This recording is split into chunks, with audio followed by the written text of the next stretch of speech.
கொண்டிருக்கிறார்களே, இங்கே ஏதோ நடக்கிறது, நமக்கும் அதற்கும் எந்த சம்பந்தமும் இல்லை என்று அவர்கள் அனைவரும் கூட இங்கே வந்து நின்றிருப்பார்கள்.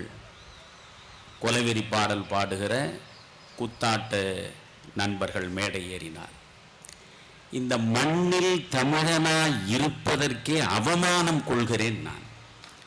செத்துவிட்டால் சுகம் என்ற சிந்தனை எனக்கு இப்பொழுது சமீப காலமாக வந்து சேர்ந்திருக்கிறது. உண்மையில் சொல்கிறேன் நண்பர்களே, இன உணர்வும் இல்லை, மொழி பற்றும் இல்லை, மக்கள் நலன் சார்ந்த சிந்தனையும் இல்லை. நுகர்வு விலைக்கு உட்பட்டு நான் நான் நான் நான் என் மனைவி, என் பிள்ளை, என் வீடு, என் வாழ்வு, என் சுகம், இதற்கு மேல் எதுவுமில்லை என்று வாழக்கூடிய இந்த கூட்டத்திற்கு இடையே இன்னும் எவ்வளவு காலம்தான் நாம் பேசிக் கொண்டிருப்பது? பட்டிமன்றம் நடக்கப் போகிறது, ரொம்ப முக்கியமானது. அந்த பட்டிமன்றம் நடப்பதற்குள் நாம் மூட்டை கட்டியாக வேண்டும். இதுதான் இந்த பட்டிமன்றத்தில் பேசுபவர்களெல்லாம் யார்? தற்கூரிகளா? பேராசிரிய பெருமக்கள். ஆசிரியன் என்று சொன்னால் ஆசு இரியன், குற்றம் களைபவன். இவர்கள் பேச பேச இந்த சமூகத்தில் குற்றம் கூடிக்கொண்டே இருக்கிறது. காசு இவர்களிடம் வந்து சேர்ந்து கொண்டே இருக்கிறது. காசு என்றாலும் தமிழில் குற்றம் என்றுதான் பொருள். குற்றத்தை விதைத்து குற்றத்தை பெருக்குவதற்கு பட்டிமண்டப மேடைகள் இந்த நாட்டில் வெற்றிகரமாக நடந்து கொண்டிருக்கின்றன. இது என்ன தமிழச் சாதி? இது எவையெல்லாம் தனக்கு நலன் பயக்குமோ அவற்றை செவி கொடுத்தும் கேட்பதில்லை என்று சத்தியம் செய்துவிட்ட ஜாதி. இவர்களுக்கு இடையேதான் ஒரு தாப்பா வலம் வர வேண்டி இருக்கிறது. இவர்களுக்கு இடையேதான் நல்ல கண்ணு ஐயா அவர்கள் வலம் வர வேண்டி இருக்கிறது. இவர்களுக்கு இடையேதான் இந்த ஈழம் குறித்தே ஒரு தவத்தை இயற்றுகின்ற முனிவனாய் நெடுமாறன் அவர்கள் வாழ வேண்டி இருக்கிறது. நான் தாப்பா அவர்களை தலைவணங்கி போற்றுகிறேன். ஏன் தெரியுமா? முள்ளிவாய்க்கால் சம்பவம் அரங்கேறி கொண்டிருக்கிற சூழலில் தமிழகத்தை அந்த முள்ளிவாய்க்காலின் பக்கம் திசை திருப்புவதற்கு முதலில் உண்ணாவிரதம் இருந்து ஒரு நெருப்பு வேள்வியை அரங்கேற்றிய மனிதன் தாப்பா. கம்யூனிஸ்டுகள் எப்பொழுதுமே சர்வதேசியம் பேசக்கூடியவர்கள். இனம் சார்ந்தும் மொழி சார்ந்தும் செயற்பட அவர்களால் இயலாது என்று சொல்லப்பட்டதை முறியடித்த முதல் மனிதன் தாப்பா என்று நான் சொல்கிறேன். இந்திய கம்யூனிஸ்ட் இயக்கத்தை நான் தலைவணங்கி பாராட்டுகிறேன். மகேந்திரன் அவர்கள் எழுதியிருக்கின்ற இந்த வீழ்வேன் என்று நினைத்தாயோ வாரந்தோறும் வாசித்தேன். ஒவ்வொரு வாரமும் நேசத்தோடு வாசித்தேன். வாசிக்கிற பொழுதெல்லாம் இருதயம் ரணமானேன். வலியோடு எழுதியிருக்கிறார் இந்த மனிதர். அம்ரிதா பிரீதம் என்கின்ற பஞ்சாபி கவிஞர் தன்னுடைய வேதனையில் தான் படைப்பு உருவாகிறது என்பதை சொல்ல வருகிற பொழுது நெஞ்சுக்குள் ஒரு வேதனை இருந்தது. அதை சிகரெட்டை போல் புகைத்தேன், சில பாடல்களை உதிர்த்தேன் சிகரெட்டின் சாம்பலை போல என்று எழுதுவார். வேதனையை அவர் வெளிப்படுத்துகிறார், அதுதான் எழுத்து.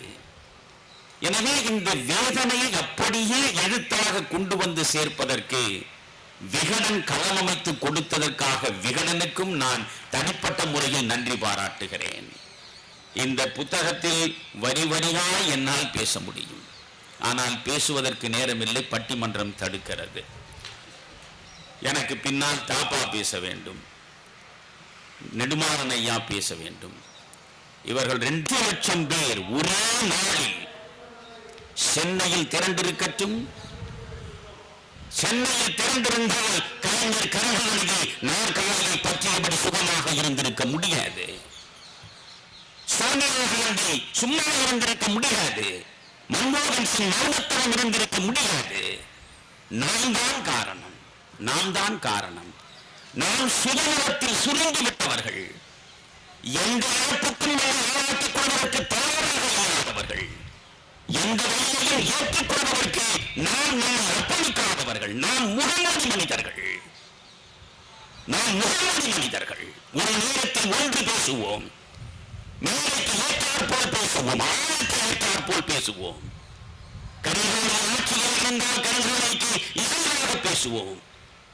நண்பர்களே, தமிழ் அறிஞர்கள் என்று இருக்கிறார்களே, இவர்கள் உண்மையில் தமிழை வைத்து பிழைப்பார்களே தவிர இவர்கள் தமிழ் சார்ந்த இன உணர்வாளர்கள் இல்லை. இங்கே இருந்தன படம் போட்டு வைத்திருக்கிறார்கள். இந்த பூமி இப்போது எப்படி இருக்கிறது? மனிதர்களாகிவிட்டது. மனிதர்கள் நோயாளிகளாகிவிட்டார்கள். இருதயத்தின் கசப்பை இருதயமே அறியும். என் கண்ணுகள் என் மனைவி நான் பார்க்க பார்க்க ஒருவரால் கற்பழிக்கப்பட்டால் எனக்கு வலிக்கும். என்னுடைய மகளை நானும் என் மனைவியும் பார்த்துக் கொண்டிருக்கிறவர்கள் கைபிடித்து இழுக்கப்பட்டு கதற கற்பழிக்கப்பட்டால் எனக்கு வலிக்கும். என் சொந்த சகோதரனை எனக்கு முன்னாலே வெட்டி வீழ்த்தினால் எனக்கு வலிக்கும். ஆனால் ஈழத்தில் இதை விட கொடுமைகள் அன்றாடம் நடந்தனவே நமக்கு வலித்ததா? நாம் மாநாடு மொழிகாடு கலைஞர்களான கூத்துக்களை தானே பார்த்து கழித்துக் கொண்டிருந்தோம்.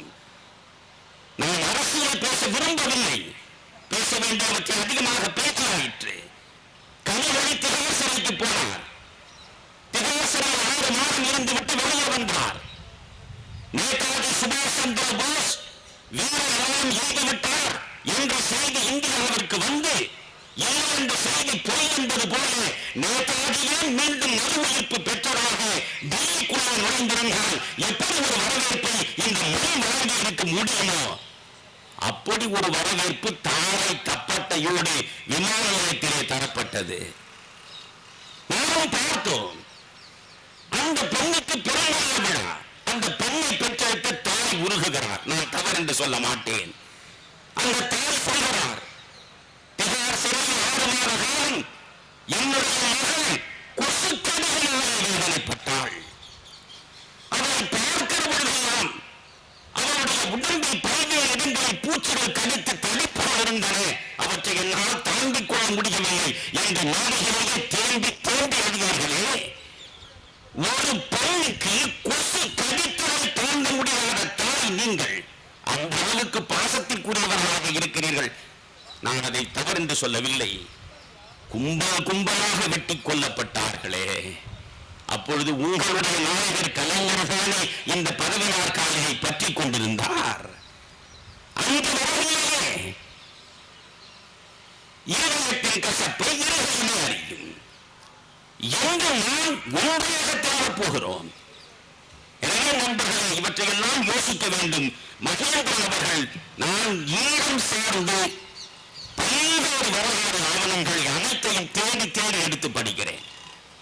1948 வேலைக்காரன் உருவாக்கி கொடுத்த சோதனை கான்ஸ்டிடியூஷனில் இருந்து இப்பொழுது இருக்கிற 13வது கான்ஸ்டிடியூஷன் அமெண்ட்மென்ட் வரை அனைத்தையும் படித்து பார்த்திருக்கிறேன். எப்படி ஒவ்வொன்றையும் விட்டு தமிழருடைய உரிமைகள் பறிக்கப்பட்டிருக்கின்றன என்பதை தெளிவாக அறிந்திருக்கிறேன். ஆனால் ஒரு செய்தியை மகேந்திரன் மிக நுணுக்கமாக போகிற போக்கில் சொல்லிவிட்டு போகிறார். வியந்து போனேன் நான். மகேந்திரன் சொல்கிறார், அந்த இலங்கைக்கென்று ஒரு தேசிய கொடி இருக்கிறது பாருங்கள், அந்த இலங்கைக்கென்று ஒரு தேசிய கீதம் இருக்கிறது பாருங்கள், கொடியை விட்டு பாருங்கள், பேராளம் புரியும். தேசிய கீதத்தை கொஞ்சம் திரும்பி பாருங்கள். தேசிய கீதம் எப்படி இருக்கிறது? இங்கே கூட கலகலமாக இருக்கிறது. இந்த தேசம் முழுவதையும் தழுவி செல்கிறது இந்த தேசிய கீதம். எல்லா இனங்களையும் அரவணைத்துக் கொண்டு நடக்கிறது அந்த தேசிய கீதம். ஆனால் இலங்கையில் சிங்களர்கள் உருவாக்கி இருக்கிற தேசிய கீதத்தில் மண் பாடப்படுகிறது, மண் பாடப்படுகிறது, சடி பாடப்படுகிறது, கொடி பாடப்படுகிறது, மனிதர்கள் பாடப்படவே இல்லை. அரசு உருவான காலத்திலேயே, சுதந்திரம் கிடைத்து ஒரு அரசு உருவான காலத்திலேயே சிங்களம் திட்டமிடுகிறார். மனிதர்களை பாடுவது என்று சொன்னால் 2 தேசிய இனங்கள் இருக்கின்றன. தமிழரையும் சொல்ல வேண்டும், சிங்களரையும் சொல்ல வேண்டும். தமிழரை சொல்லக்கூடாது என்பதற்காகவே மனிதனை பாடாமல் மரத்தை பாடுகிற தேசிய கீதத்தை வைத்திருப்பவன் அவன் என்று.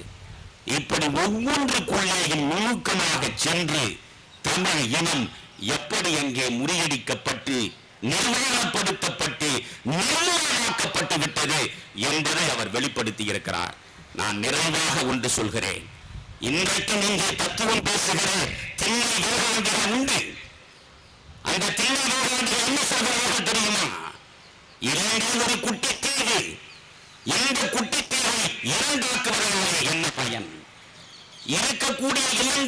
மனப்பான்மைக்கு உட்பட்டு ஒரு அரசியல் தீர்வை நாம் ஏற்படுத்துவதற்கு முயற்சி செய்ய வேண்டுமே தவிர இலங்கையை இரண்டாக உடைப்பது சரியில்லை என்கிறார்கள்.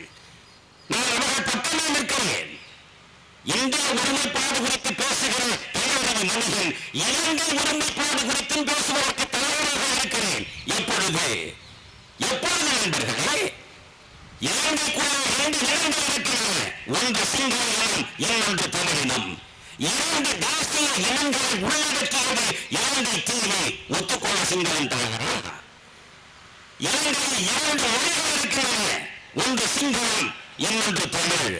2 மொழிகளும் அரசியலமைப்பு சட்டத்தில் சேவையோடு இருப்பதற்கான வாய்ப்பு வழங்கப்படும். சிங்களம் தயாரா? அந்த இலங்கையில் பௌத்தம் இருக்கிறது, ஹிந்து மதம் இருக்கிறது, இஸ்லாம் இருக்கிறது, கிறிஸ்தவம் இருக்கிறது. அத்தனை மதங்களும் இந்தியாவில் இருப்பதை போல் அங்கேயும் இருக்கின்றன. எல்லா மதங்களுக்கும் சார்பினையும் சார்பமைப்பும் அல்லது மதச்சார்பின்மை எந்த அரசியலமைப்பு சட்டத்தில் சொல்ல சிங்களம் தயாரா?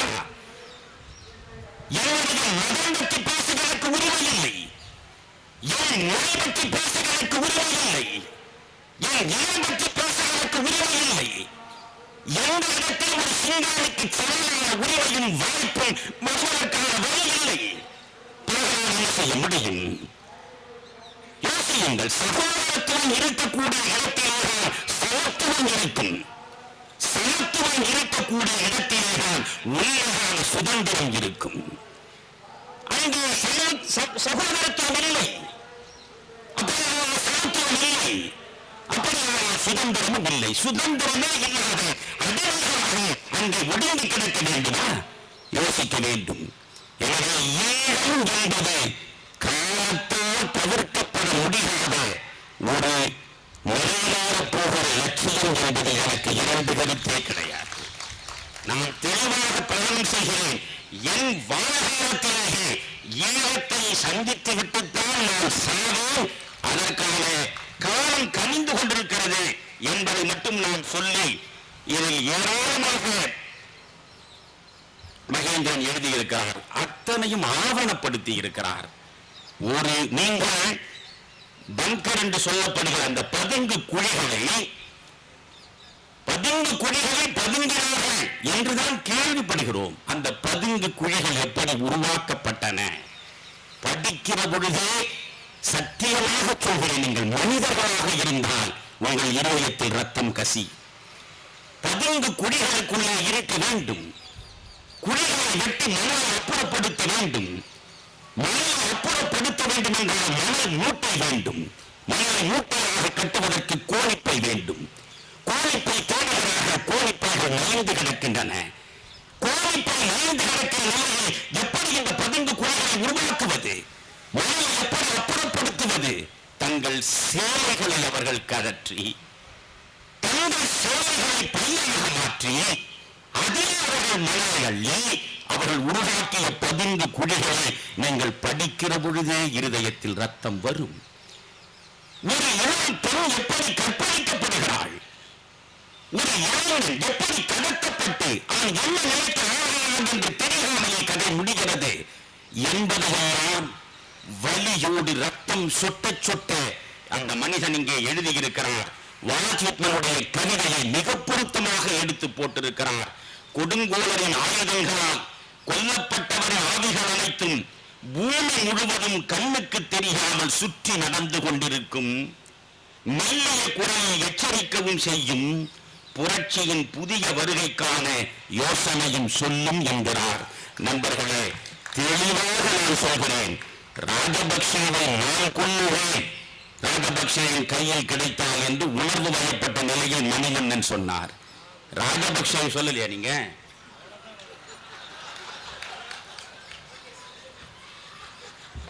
சரி, அவர் சொல்லல, நான் சொல்றேன். நான் சொல்கிறேன், இந்த அரசு என் மீது நடவடிக்கை எடுக்கட்டும். ராஜபக்சே என் கையில் கிடைத்தால் நான் கொல்லுவேன். எனக்கு எந்த பயமும் இல்லை, எந்த அச்சமும் எனக்கு இல்லை. அச்சமே கீழ்கிறது ஆச்சாரம் என்று படித்தவன் நான் கொள்வேன். ஆனால் நான் கொள்ள வேண்டிய வாய்ப்பே எனக்கு வராது. ஏன் தெரியுமா? வரலாற்றை தேடி தேடி படித்தவன் நான் ஒரு காந்தியவாதி. காந்தியவாதி என்று சொல்லிக்கொண்டு காந்திய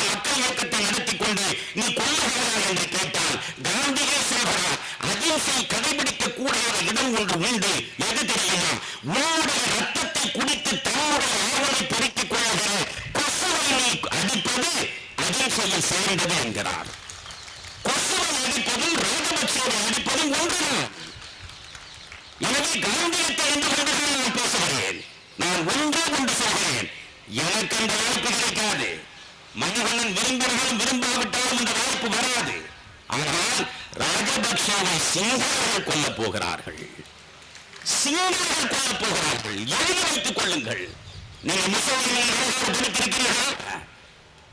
முசோலினி வரலாறு உங்களுக்கு தெரியுமா? மிலான் நகரில் இருந்து ஆட்சி அதிகாரத்தை கைப்பற்றி அதிகார நாற்காலில் அமர்வதற்காக புறப்படுகிற பொழுது மிலான் நகரிலிருந்து ரோம் நகரம் வரை ரயிலில் பயணிக்கிறார்.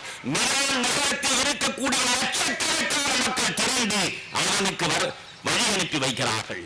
ஆட்சி அதிகாரத்தில் அமர்த்துவதற்கு வழி முழுவதும் ஒவ்வொரு ரயில் நிலையத்திலும் பல்லாயிரக்கணக்கான மக்கள் திரண்டு ஒரு புதிய விடுதலை நமக்கென்று தருவதற்காகவே பூத்திருக்கின்ற புரட்சியாளரின் முகத்தை பார்க்க வேண்டும் என்பதற்காக பல்லாயிரக்கணக்கான மக்கள் ஒவ்வொரு இடத்திலும் திரண்டு நின்று வரவேற்பு வழங்கினார்கள். எந்த நேரம் லட்சக்கணக்கான மக்கள் திரண்டு அந்த முசோலினியை அனுப்பி வைத்ததோ 20 ஆண்டுகள் ஆட்சிக்கு பின்னாலே அதே மிலான் நகரத்தில்தான், அதே மிலான் நகரத்து மக்களால் முசோலினி கொல்லப்பட்டார் என்பது வரலாறு. கொல்லப்பட்டது மட்டுமல்ல, துப்பாக்கிகளை சுட்டார்கள். அதோடு சேர்ந்தவருடைய காதலையும் சேர்த்து சுட்டார்கள். 2 சடலங்களையும் தலைகளை இழுத்தார்கள். இழுத்தபோது எரி அடைந்ததில்லை. இருப்பது வெறும் சடலங்கள் என்று தெரிந்த பின்னாலும் உடல் முழுவதும் இவர்களுடைய வெறி தீருகிற வரையில் குண்டுகளை துளைத்தெடுத்தார்கள். அப்போதும் வெறி தீரவில்லை. அந்த சடலங்களின் மீது மூத்திரம் பொழிந்தார்கள், காலை துப்பினார்கள். முசோலினிக்கு அங்கு நடந்தது. History repeats itself என்ற ஆங்கிலத்தில் ஒரு வாக்கியம் உண்டு. History repeats itself, வரலாறு திரும்பும். முசோலினிக்கு நிகழ்ந்தது ராஜபக்சேவுக்கும் நிகழும். தனி ஈழம் மலரும். அதற்கான அடித்தளத்தை அமைத்து கொடுப்பதற்கு இந்த புத்தகம் உதவும். நிறைவாக ஒரு வழியை மட்டும் இறக்கி வைத்துவிட்டு போகிறேன். உச்சிதனை முகர்ந்தார், உச்சிதனை முகர்ந்தார். அந்த படத்தை எடுப்பதற்கு அந்த மனிதன் எவ்வளவு சிரமங்களை, இந்த மண்ணில் இருக்கக்கூடிய ஒவ்வொரு தமிழனும் மொழிகளுக்காக நடந்தேறிவிட்ட அவலங்களை அறிந்து கொள்ள வேண்டும். அதே நேரத்தில் அது தணிக்கையாக தடைப்பட்டுவிடக் கூடாது. தணிக்கை குழுவில் அங்கீகரிக்க வேண்டும். தமிழகத்தில் இருக்கக்கூடிய அனைத்து மக்களிடமும் அந்த படம் போய் சேர வேண்டும். ஒரு 13 வயது இளம் பெண் சிங்கள ராணுவ வெறியர்களால் பாலியல் சித்திரவதைக்கு ஆளானதன் பின்பு இந்த தமிழகத்தில் சிறையடைந்த நிலையில் அவருக்கு என்ன நேர்ந்தது என்பதை சொல்ல ஒரு அடையாளமாக வைத்துக் கொண்டு அந்த ஈழத்தில் நடைபெற்ற அத்தனை கொடூரங்களையும் அதற்கு பின்புலமாக ஆக்கி ஒரு திரை காவியத்தை வடித்துக் கொடுத்தான் அந்த மனிதன். முதல் என்ன சொன்னார்? 100 நாள் ஓடுமையா இந்த படம் என்றார். என்னை வீட்டில் வந்து சந்தித்து இதற்கு நீங்கள் வசனம் எழுத வேண்டும் என்றார். 32 முறை ஊத்திரம் போன்ற கதையை மனவண்ணன் சொன்னார். நான் சொன்னேன், சினிமா உலகம் என்பது சீரடைந்த பண்பாடு இல்லாத மனிதர்களின் இடம். அது அந்த இடத்தில் ஒருபோதும் நான் காண வைக்க மாட்டேன் என்றேன். இல்லை, அந்த வரவே வேண்டாம். இந்த இனத்திற்காக போராடுங்கள், இந்த இனத்திற்காக நீங்கள் வசனம் எழுதுங்கள் என்று சொன்னார். அப்போது சொன்னேன், சங்கீதாவுக்கு நான் வசனம் சொல்லிக் கொடுக்க வரமாட்டேன், சத்தியராஜுக்கு வசனம் சொல்ல வரமாட்டேன். நீங்கள் கதை சொல்லுங்க, உங்களுக்கு பக்கத்தில் உட்கார்ந்து எழுதுகிறேன். ஹோட்டல் ரூம் போட வேண்டாம், என் வீட்டில் எழுதுகிறேன். என் மனைவி உங்களுக்கு வேண்டும் போது தேநீர் கொடுப்பாள். அப்படி எழுதி அந்த படம் வந்தது. நண்பர்களே, முதல் நாள் முதல் காட்சி நான் போய் பார்க்கிறேன். 11 பேர் இருந்தார்கள். ஒட்டுமொத்த திரையரங்கத்திலும் வெறும் 11 பேர். புகழேந்தியின் பணப்பெட்டியை நிரப்புவதற்காக படம் எடுத்தான். 25 ஆண்டு காலத்திற்கு மேல் நெருக்கடி காலத்தில் இருந்து மாணவனாக இருந்த காலம் தொட்டு புகழேந்திய நான் அறிவேன். தனக்கென்று விளையாடவன் அந்த இளைஞன். அவனுக்கென்று படம் எடுக்கவில்லை. இந்த நாளில் எப்படியாவது ஈழம் சார்ந்த இன உணர்வை கொண்டு வந்து சேர்த்துவிட வேண்டும். காலவடிவத்தில் கொண்டு போனால்தான் எப்பொழுதுமே மனிதர்களை எளிதாக அது பாதிக்கும் என்பதற்காக ஒரு தவம் நடத்தினானே 11 பேர். பாரதி படம் வந்தபடுகும் தேவி பாலாவை போய் நான் உட்கார்ந்து பார்த்தேன். 20-25 பேருக்கு மேல் கிடையாது. அந்த படத்திற்கு காணிக்கை செலுத்த வேண்டும் என்ற பாரதியின் மீது எல்லையற்ற பற்று கொண்டதனால் 3 முறை நண்பர்களெல்லாம் அழைத்துக் கொண்டு டிக்கெட் வாங்கி கொண்டு போய் உட்கார்ந்தேன். பாரதிக்கும் அந்த கதிகள், உச்சிகளின் முகங்களுக்கும் அந்த கதிகள். ஆனால் குஸ்தியும் நண்பனும் ஓடுகிற இந்த மண் என்றால் குற்றவாளிகள் படத்தை எடுப்பவர்கள் அல்ல. நீங்கள் உங்களுக்கு தேவை என்ன? நீங்கள் வீரம் பேசுவீர்கள், நீங்கள் லட்சியம் சொல்லுவீர்கள், லட்சியம் பேசுகிற இடத்தில் கூடுவீர்கள். உங்கள் ஒருவன் கூட கொள்கை என்று எழுதி வைத்திருக்கிறார். ஒரு பெயரை தமிழை முழுவதையாக கொலை செய்து அந்த படத்திற்கு ஒருவன் கூட இங்கிருந்து போராட்டம் என்று நீங்கள் அத்தனை பேரும் சத்தியம் செய்கிறாரா? 10 பேரை தூக்குகிறீர்கள். யோசியுங்கள். அந்த படம் உச்சிகளில் ஒரு வாரம் ஓடவில்லை. ஆனால் அந்த படம் தமிழ் கூட 3 அந்த படம் ஒரு நாள் ஓடவில்லை. எந்த வரலாற்றை நீங்கள் உருவாக்கினால் அந்த கொலை விரோதத்தோடு முடியும். கொலை முடிகிற இடத்தில் இனவுணர்வு தகவலாக எழும். அப்பொழுதுதான் இது போன்ற புத்தகங்களின் பக்கம் நீங்கள் திரும்பினீர்கள். வெறும் 100 ரூபாய். இன்றைக்கு 100 ரூபாய்க்கு எந்த மதிப்பும் கிடையாது. 100 ரூபாய். இந்த 100 ரூபாயை எடுத்து கொடுத்துவிட்டு பக்கம் பக்கமாய் படியுங்கள். பக்கமாய் படியுங்கள். பிரான்சிஸ் பேக்கன் சொல்லுவான், சில புத்தகங்கள் அப்படியே விழுந்து விடலாம், ஒரு பயனும் இருக்காது. மாடு விழுந்துவதை போல விழுங்கி விடலாம். மாடு விழுந்துவதை போல விழுங்கக்கூடிய புத்தகங்களைத்தான் நீங்கள் தேடி தேடி படிப்பீர்கள். நாம் மனிதர்களாக இருப்பதற்கு நமக்குத்தான் அந்த உணர்வு குறைவாயிற்று. எனவே அந்த புத்தகங்களை வாங்கி மாடு அப்படியே விழுங்கும். அதுபோல் சில புத்தகங்களை அப்படியே விழுங்கி விட வேண்டும். சில புத்தகங்களை சுவைக்க வேண்டும். சில புத்தகங்களை சுவைத்து சுவைத்து சுவைத்து உள்ளத்திற்குள்ளே கொண்டு போய் சேர்த்து மீண்டும் சிந்தனை தளத்திலே திரும்ப திரும்ப கொண்டு வந்து நிறுத்தி அணுகணுவாய் படித்து படித்து அதனோடு கலந்து கரைய வேண்டும் என்றானே, அப்படி கலத்தலும் கரைகளுமாய் நீங்கள் படிக்க வேண்டிய ஒரு மிக நல்ல புத்தகம் இந்த வேகை என்று நினைத்தாயோ. இந்த புத்தகத்தை இங்கே இருக்கிற அத்தனை பேரும் வாங்கினாலே இனத்திற்கு குறைந்தது ஒரு 500 பேர் இப்பொழுதே பக்கபலமாக நிற்பதற்கு புறப்பட்டு விட்டார்கள் என்ற நம்பிக்கையோடு இந்த மேடையிலே இருந்து இறங்குவேன். நன்றி, வணக்கம்.